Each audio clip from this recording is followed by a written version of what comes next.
Hi hello வணக்கம். இது பாருங்கள், இதுதான் வந்து இடானா மந்திர். இது உதய்பூர்லேருந்து ஒரு 60 கிலோமீட்டர்ஸ்குள்ளே இருக்குது. இது வந்து நம்ம மடப்புரம் காளியம்மன் மாதிரி மேற்கூரை இல்லாமல் இருக்குது. ஓகே, இவங்க வந்து அக்னிஸ்தானம், அதாவது அம்பாள் வந்து தீ குடிக்கிற இடம்னு சொல்கிறாங்க. இங்கே வந்து நம்ம கர்ம வினைகள் எல்லாம் தீரணும் அப்படின்னு சொன்னால் இங்கே வந்து வேண்டிக்கிட்டால் நம்ம கர்ம வினைகள் எல்லாம் தீருமா. அதே மாதிரி இந்த பேரலிசிஸால் பாதிக்கப்பட்டவங்க இருக்காங்க, இல்லை கை கால் ரொம்ப வலி இருக்குது, முழங்கால் வலி இருக்குது, முதுகு வலி இருக்குது, தீரவே மாட்டேங்குது, எவ்வளவோ டாக்டர்ஸ்கிட்ட பார்த்துட்டோம் அப்படின்னு சொல்கிறவங்கெல்லாம் இங்கே ஒரு தடவை வந்து இந்த அம்பாள்கிட்ட வேண்டிக்கிட்டு நம்ம தரிசனம் பண்ணிட்டு போனால், அதாவது வீல் சேர் அதில் வர்றவங்க கூட நடந்து வந்து போகிறாங்க அப்படின்னு சொல்கிறாங்க. அவ்வளவு அதிசயத்தையும் அற்புதத்தையும் நடத்தும் இந்த அம்பாள் வந்து. இது காளியோட ரூபம். ஓகே, அதாவது வந்து காளி வந்து உங்கள் கர்ம வினைகளை நீக்கிற இடம் அப்படின்னு சொல்கிறாங்க. அதனால தான் அவங்களே அம்பாள் அந்த திரிசூலை தவிர மற்ற எல்லாமே அங்கே வந்து எரியுமா அதுவாக தானாகவே. அதுக்கப்புறம் அது தானாகவே வந்து ஆஃப் ஆயிரும்னு சொல்கிறாங்க. ஓகே, உங்கள் கர்ம வினைகள்லாம் நீங்கணும்னு சொல்லிட்டு நீங்களும் வந்து அம்பாள்கிட்ட நல்லபடியாக வேண்டிக்கோங்க. உங்கள் எல்லாருக்கும் கைகால் சுகத்தோட ஆரோக்கியத்தை கொடுக்கணும்னு நானும் அம்பாள்கிட்ட வேண்டிக்கிறேன்.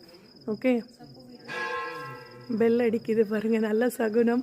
ஓகே, உங்கள் எல்லாருக்கும் தீர்க்க ஆயுஷும் நல்ல ஒரு ஆரோக்கியத்தையும் இந்த அம்பாள் கொடுக்கணும் அப்படின்னு சொல்லிட்டு வேண்டிக்கிறேன் நான். இது உதய்பூர்கிட்ட ரொம்ப ஒரு சின்ன குக்கிராமத்தில் தான் இருக்குது. இது காரில் தான் வர முடியும், பஸ்லலாம் வர முடியாது, ஏன்னா மலை பிரதேசமாக இருக்குது இது. ஓகேவா, இதுதான் வந்து டெம்பிள். மேற்கூரை இல்லாமல் இருக்குது. இங்கே வந்து இதெல்லாம் பெரிய மண்டபம் கட்டி வச்சுருக்காங்க. இங்கே வந்து நைட்டு ஸ்டே பண்ணி கூட தூங்குறவங்க தூங்கலாம் அப்படின்னு சொல்கிறாங்க. ஓகே, நல்ல பெரிய கோவிலாக இருக்குது. சமயபுரம் அம்மன் கோவில் மாதிரியும் இருக்குது. எனக்கு இது மடப்புரம் காளியம்மனா சமயபுரம் காளியம்மனான்னு தெரில. ஆனால் அவங்க ரெண்டு பேரையும் ஒன்றா சேர்த்து பார்த்தா எப்படி இருக்கும், அந்த மாதிரி ஒரு உணர்வு இருக்குது. நீங்களும் அம்பாள்கிட்ட நல்லா வேண்டிக்கோங்க. உங்களுடைய உடல் ஆரோக்கியம் வேணும், உடல் ஆரோக்கியத்தை கொடுங்கன்னு சொல்லி உங்கள் வீட்டில் யாராவது ரொம்ப உடம்பு முடியாமல் இருக்குன்னாங்கன்னா கூட அவங்களுக்காக வேண்டிக்கோங்க. கண்டிப்பாக வந்து அம்பாள் வந்து எல்லாருக்கும் கைகால் சவத்தோட ஆரோக்கியத்தை கொடுப்பா அப்படின்னு நம்ம நம்பலாம்.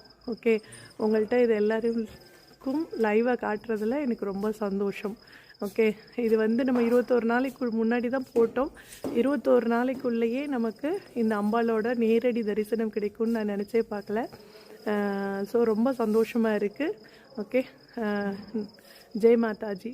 உங்களுக்கு எந்த சாமி பேர், காளியம்மன் பேர் பிடிக்குதோ